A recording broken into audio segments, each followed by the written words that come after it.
there was a wonderful, wonderful man who you remember named John Prados, who was a chemical engineering professor, but who served in all kinds of administrative jobs in the university, including vice president here. Sometime about 1979 or 80, when I worked for him,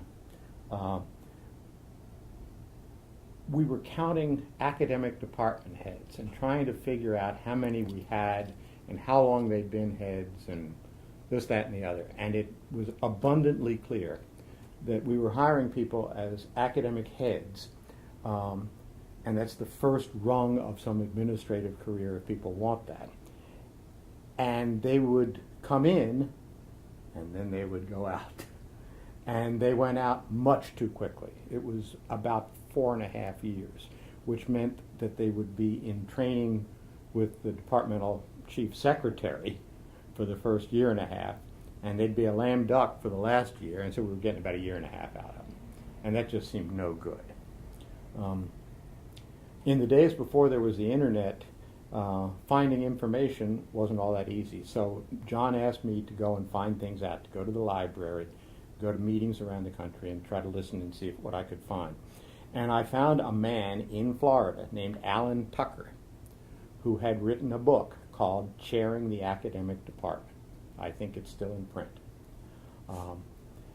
And I found another man named John Bennett at the American Council on Education, who hadn't written a book, but was interested in trying to see what ACE could do to help academic department heads.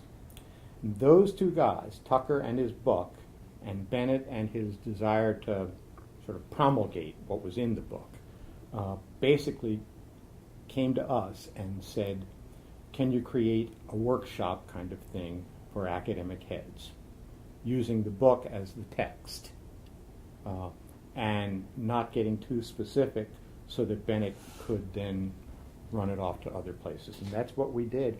I can't tell you what year that was, maybe 1980 or 81? 80 or 81. And so I shopped around campus looking for people who had been successful department heads.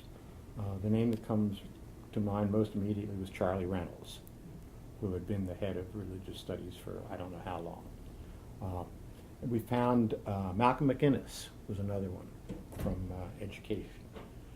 So we found these people and trained them to be facilitators in a group thing using that book as the text. And that's the origin of it.